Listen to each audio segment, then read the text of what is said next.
You guys, we got a great episode today. Here's what we're going to start with. Stop being busy and start doing the right work that matters. We are here to help you with that.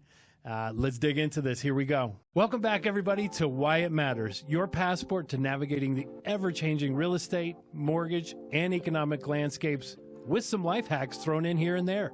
I'm Justin Knoll. And I'm Nicole Ruth. We're here to empower you to better serve your clients by staying ahead of the game.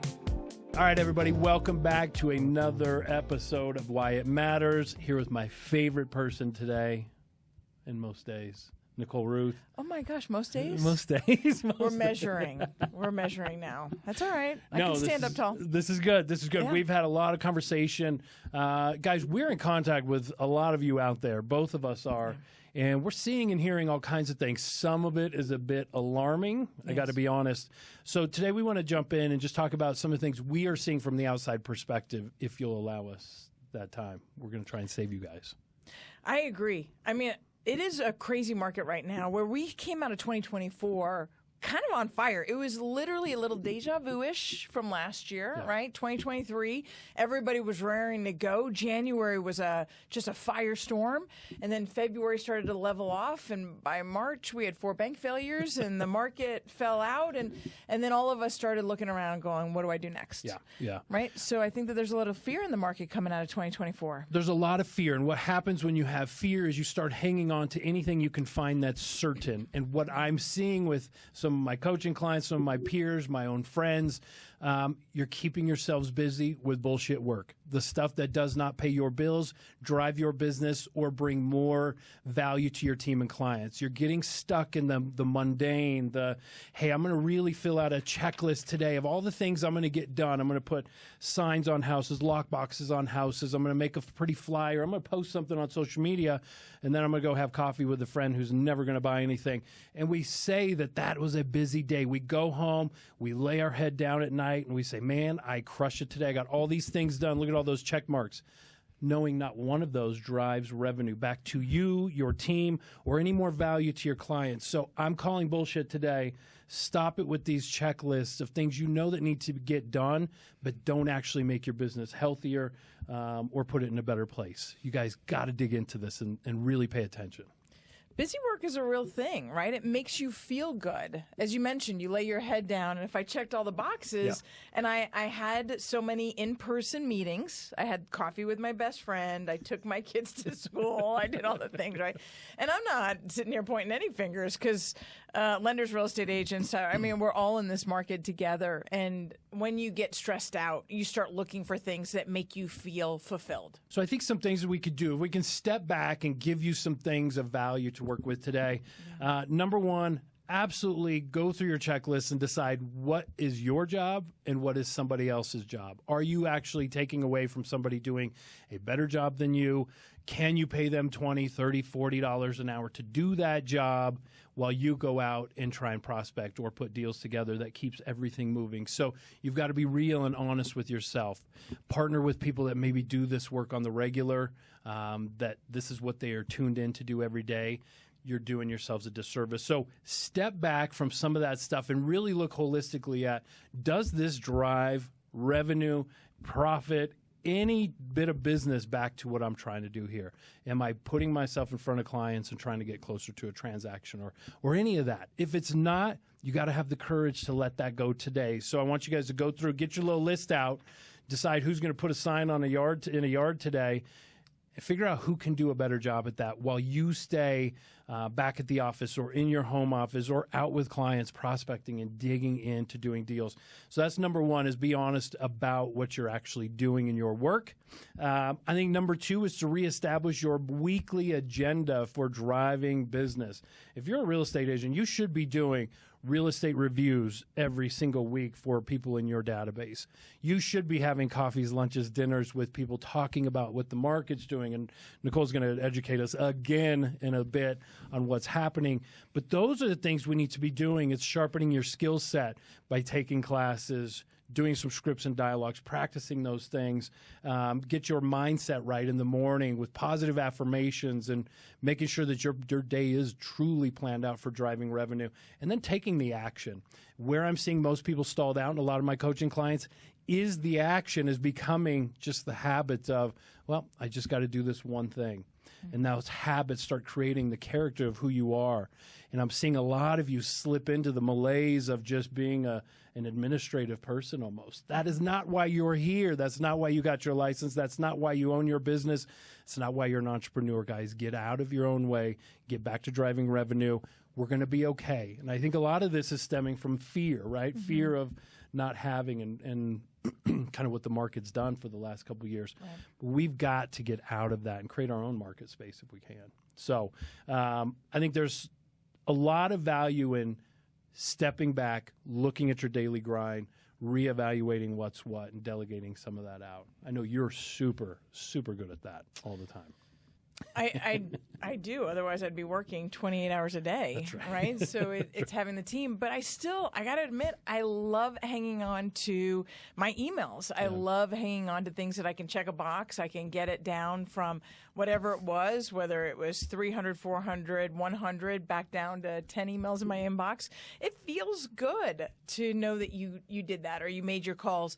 And it's interesting, too, because sometimes I'll go, okay, I made the 10 calls that I needed to during this block of time, but were they the best 10 calls I could have made? Were they with preferred partners? Were they in revenue generating? Were they taking my business to the next level? Or were they people that I was hanging out with, feeling good about, know that we have this mutual respect and fun with, and it's great, but is that the right person at that right time? That's right. One trick that I've used, if you've got 10 people to call, I save my favorite 2 for last.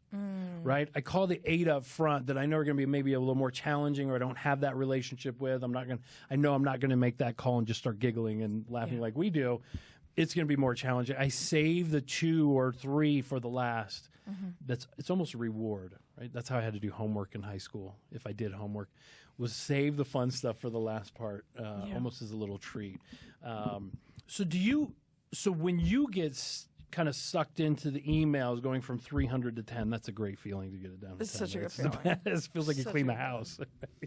So do you know that's where you need to be spending your time actively? Is that carved into what your to-dos are? And have you kind of made peace with that it is part of what your daily grind is in driving business? No, I have Sam for that. Okay. I know what I shouldn't be doing. I should not be in my emails. Sam is in my emails. But it does let me escape the things I know I need to get done in a day, right? And some of them are bigger than what I can do in 30 minutes in my email. In 30 minutes in my email, I can get a ton done versus the 30 minutes I should be spending planning out the next class or the next market update or the next video or the next outreach or calling agents that I don't know or dropping by listing agents, those kinds of things, right, that I know that I need to be doing as a mortgage lender. Yeah. I think there's a bigger thing here, right? We can cure the symptoms. We can take care of the symptoms, but are we curing the problem? And I think a problem that I'm seeing with people as well, and you've talked about this as well, is we're coming out of a rough couple of years, right? A lot of us have got our teeth kicked in, and it's been not what it was to go from the plentiful to pretty scarce in a hurry, right? That was a hard pill to swallow. And I think many of us are still stuck in that scarcity mindset. And I've seen a lot of goal setting has been really limited to just getting back to where we were. If I can just get back to where I was, pre-pandemic, or if I can just get back to that place. And I said it this morning, get back to 21, 22, and you're like, holy cow, that was if I can get back to 21 and 22, yeah.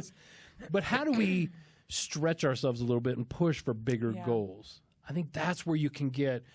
Those things are running your world, not your to-do lists, right? So start with your to-do list, delegate some of that out, be honest and real about it, but then step back and do another reset on your goal setting. What are you really trying to accomplish this year on a higher scale? And go big, guys. We have a saying in our house, fine is not okay. If you say fine in our house, forget it. And I feel like that's what a lot of goal setting has been this year, is just checking the box of, I just goal set it, I'd like to get back to this. Go for it, y'all. This is the time. This is the time. Well, you're talking to a lot of clients right now, and we're not really in goal-setting season, but we are in goal execution season, right? I mean, so here we are in the middle of February, which is shocking. We were just talking about, oh my gosh, it's been 3 weeks since the next big thing at the time of this recording.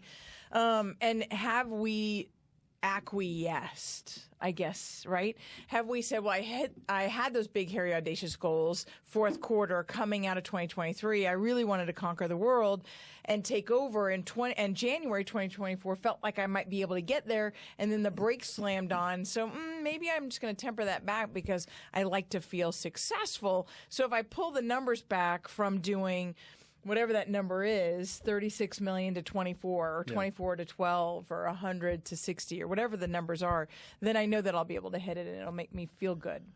But I think that the market's going to turn around. We're already seeing that even if interest rates calm for a second, we're seeing a massive uptick. There is such a strong demand. The conversations I'm having on a regular basis is, what are you waiting for? Like, that's one of the big questions, right? Because everybody's waiting for something. And to your point, you know, it's the diversion. What are you waiting for is almost the opposite of that same question, right? It's so I want to check my boxes and do all the to-dos because it makes me feel good, but it's really a diversion from some underlying truth. And the waiting is right also on the buyers or the seller side. It's the diversion from some truth that we've got to break through. Yeah. Where I see that diversion is in outreach to clients or database, right? It's making a call. It's just outreaching. But I don't know what to talk to them about. Yeah, well, I should go sack groceries because that's something you should probably know. There's so much to talk about right now. Yeah. Talk about them. Guys, every person that you call wants to talk about themselves more than they want to talk about the market or you. Let them. Ask more questions. Being a great conversationalist and calling people on the phone requires you to have some questions to ask. And I think that's the biggest thing, is just digging deeper. I know you do that on the mortgage side so well. It's like, but tell me more. But tell me more. Where are you going? Yes, this house is what you want, but where are you going more? And by the end of that conversation, you've already set them up to buy 2 investment properties over the next 18 months. And now their goals, because of that conversation, have livened up and grown when all they were doing was calling you to just get approved for one loan. Yeah. And now you've changed the trajectory because you ask so many questions. So pick up the damn phone, stop your to-do list of putting signs in yards, connect, ask questions, dig deeper. If the real estate never comes up, cool, then don't let it come up. It will the next time. But just stay in flow with people. I think that's the biggest thing. They want to hear from us.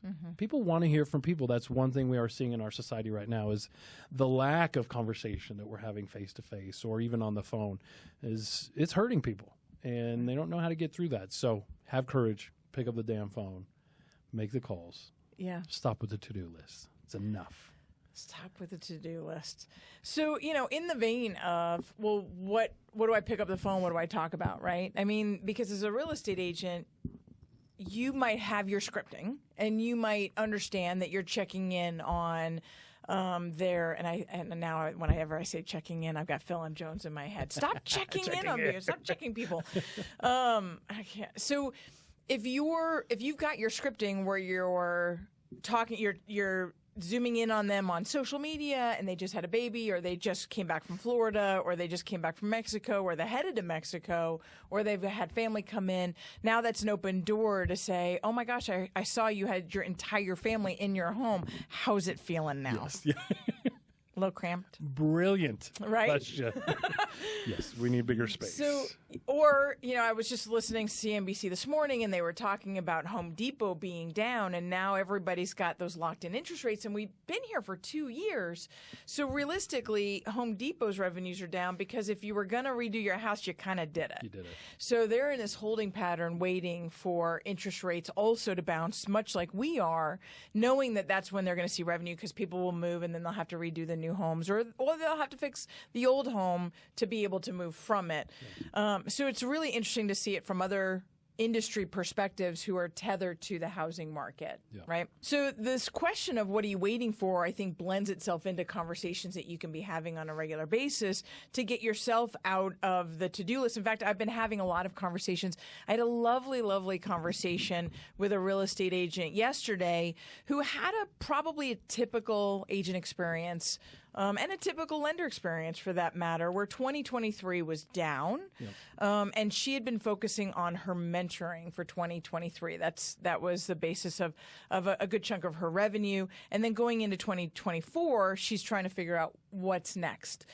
I get that a lot. A lot of my conversations right now, because I focus so much on strategy and less on the transaction, a lot of the questions that people sit down with me are, I don't know what to ask, but I don't know where to go. Right.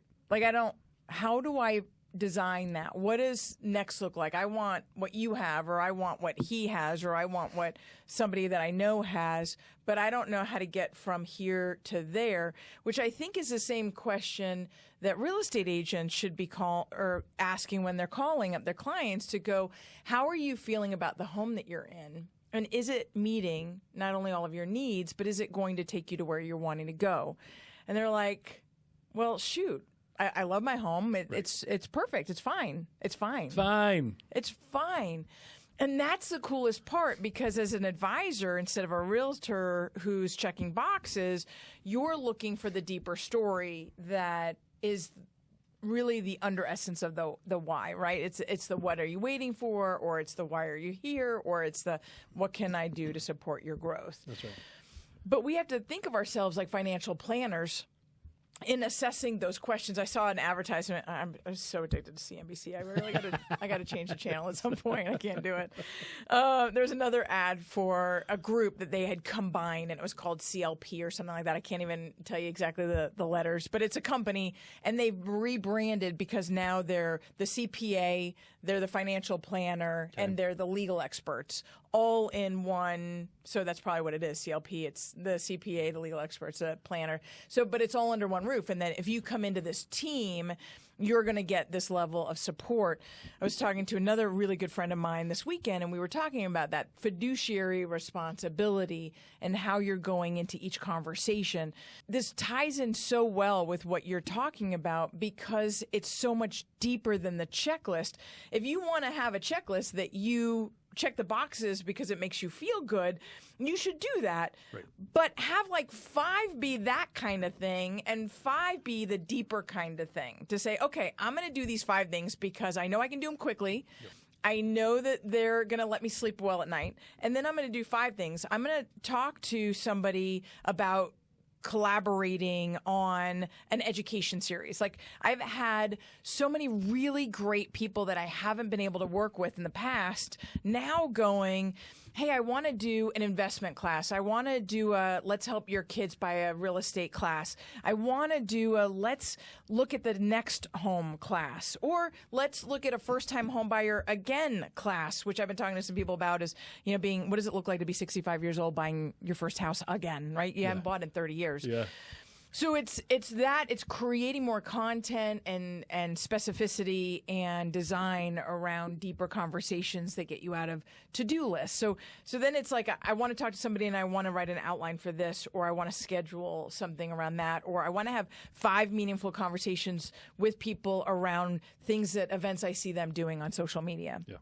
That's a deeper conversation than I'm going to, right? That's right. I'm going to call my birthdays. Right, exactly. I mean, come on. It's fun to call birthdays, but happy birthday. Okay, bye-bye. Cool. Click. Yeah. Check. Yep. Now I'm going to find somebody that just had a baby, just had a job change, just had a thing, right? So it's interesting. I had a conversation with a client last night. We got him under contract. In fact, I just got the text as we started recording that they went under contract. And we started discussing his options. And he had talked to 2 other lenders before me. And he had gotten rates that I thought were market fair, right? I would have been right there in the middle of these market fair couple lenders. And the first one was great, had a good conversation. The second one was a little more transactional, went right for the fee worksheet. And then he gets on with me, and I'm like, okay, if I just give you the rate and the fees, I'm one of the three. Sure. So it's like, pick me. Or I go into this conversation, I'm like, what are you trying to achieve? He's 31 years old, he's single, and I'm like, gosh dang it, I wish somebody had told me when I was 31 what I learned when I was 40, right? And so if I can pour into you today, then I win. Yeah. Whether or not you choose me, then I win. And so we had this great conversation, and we started talking about the fact that he was trying to negotiate. I'm flush with cash, is what he said. You got to love a client that starts out the conversation with, I'm flush with cash. I was like, bah. So I'm like, okay, that sounds great. So another lender might say, okay, well, you want to put 25% down because that's going to get you a better interest rate. Or maybe you want to put 40% down because that's really going to get you a better interest rate. Or we might do one thing or another, buy down the rate because you're so flush with cash. And I'm thinking, this kid is 31. If you're so flush with cash, how did you get there? And how quickly can you re-get there? That's right. Right? So then instead of doing a typical 30-year fixed, what we did is we worked with the seller to determine what's his net break even, what does he need to land with? Okay. And then we rolled in a 3-2-1 buy down. And we minimized his down payment to 20% down because we've got a program where 20% or 25% is the same interest rate. So I put him in a 20% program. I kept the 5% that other lenders were quoting him with 25% down. I kept the 5%, left it in his savings account, and rolled in a 3-2-1 buy down. So he's financing more, and he's pocketing $1,100 a month to stock up to do it again. So he wants to buy another primary home. He wants to buy an investment home. And his agent's going, okay, that worked out well. Yeah, thank you. And he's thinking, nobody's talking to me about this. And you're thinking, I'm really glad I got off my checklist. Bingo. Right? Digging deeper. So this is the coolest time where we get to have those conversations because right now everybody's in fear. Everybody's so busy. Fuck, you're not busy. You're not busy. Everybody's so busy because they want to feel valuable. That's right. What does valuable feel like? That one conversation took me an hour. And then it went a lot longer because we put in an offer and we got under contract and I was up way past my bedtime. And then I finally fell asleep and I said, I got you in the morning. Like, let me go to bed. So, I mean, but literally, if I had a checklist and I didn't feel good about myself because I went to bed because I only did an hour's worth of work, personally, I'd be like, freak, I did the best hour's worth of work I could have done today. I'm checking that box. Yeah. I'm good. That's right. Right? So it is a mindset shift in a shifting market because right now we've got interest rates that are going up because inflation refuses to come down. Right now, is it going to last long? I don't know. I mean, if it lasts another month, could the Fed push off the 3 Fed rate cuts that they are anticipating into 2025? They could. We should be aware of that. Could we just see that 6.6% interest rates is the new normal? And it's not 3, and it's not 4, and it's not even 5.5 that everybody's waiting for. It's 6.6, and get over yourself and start figuring out how to sell 6.6 or how to sell a payment that goes with a house that goes with 6.6. I had another conversation with another buyer this weekend. I was on call this weekend. I don't know if I mentioned that to anybody. Oh, my God. It's a long weekend. You loved it? Every minute of it. I actually did. But so I was on the call with another guy, and he's got a rent payment of $2,100, but he wants to buy a home for $600,000. That's a phenomenal opportunity for an hour-long conversation. If I did that in 5 minutes and I was super transactional, he would have felt devastated. Yeah. You don't get to $600,000 purchase price with $2,100 a month, unless you're putting a huge, unless you got a wad of cash, unless you're flush with cash, and he is not. So you dive in deeper to what his why is. I mean, you really could have damaged, right? I mean, that's. Really I could have just set him to the side, yeah. right? If I had just been transactional, he would have been like, "Thanks so much," because he wouldn't have told me on the phone. Yeah. He would have been, "Thanks so much for that information. Really glad we connected. I'll follow back up with you when I'm in the market." Nope. And then, then his agent would have been like, "What happened? Yeah. Bobby ghosted me." Yeah. Bobby ghosted you. Bobby ghosted me too, because I can't get him a $600,000 house for $2,100. But what I can do is we can redirect conversation, and we can start looking at townhomes versus single families. We can look at different price points. A whole another conversation. The thing I think I'm seeing here, and you operate with this, I operate with this, is staying on the offensive as much as we can. Right. If I'm on the defensive and I'm just taking questions or I'm just taking orders like a drive-through McDonald's or whatever, and let me see how fast I can push this through. There's going to be no value, no service, just let's go, let's go. I always want to put myself on the offensive and be the maitre d'. I always like to talk food, right? It's just me. Is that a thing? It's for you? me. Look at me. I thought we were doing good, losing weight. We are we're doing feeling good. Healthy. You can still be a maitre d' at a healthy Okay. restaurant. So I like the maitre d' approach where it's, hey, I know you're going to like this, but you should also try this, right? That's exactly what Yeah. you're doing. Is your goal is this $600,000 house, but let me sprinkle this in that might be worth some value. So get on the offensive, be a problem solver, bring options to the table. I mean, that's what people need right now. There's so much chaos out there. So, Well, and I don't think it's going to change right away. I think we've got 4 to 6 more months of this. really, People will say, well, will we start seeing rates drop in the next 60 to 90 days? And I think we absolutely could. But remember, they just bounced up to 7.125. So could we see them come back down to 6.5, 6.5? Yes, we could. Will they break through below that? And honestly, I don't want to bank my business on hope.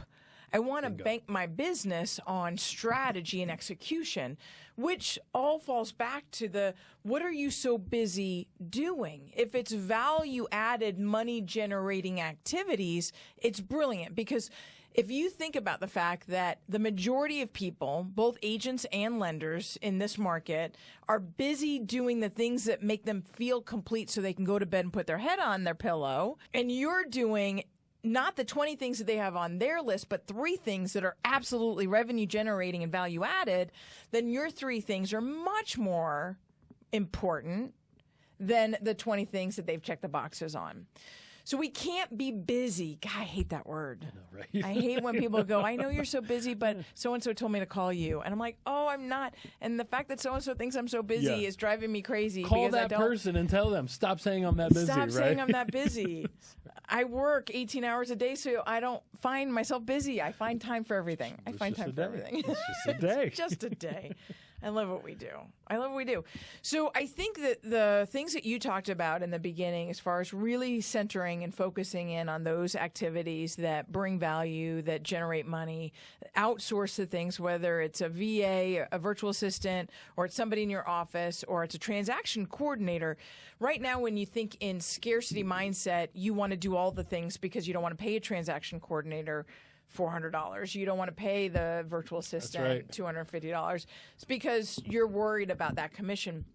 The moment you release and agree to pay that person, the more you get the 80%, the 70% of those commissions, and you get to generate more commissions, right? Opportunity cost is 2 of my favorite words. Like, we have to measure that all the time. I don't think we do often enough, especially as entrepreneurs, because we're just like, well, I'll do everything. I'll be the janitor. I'll do all this.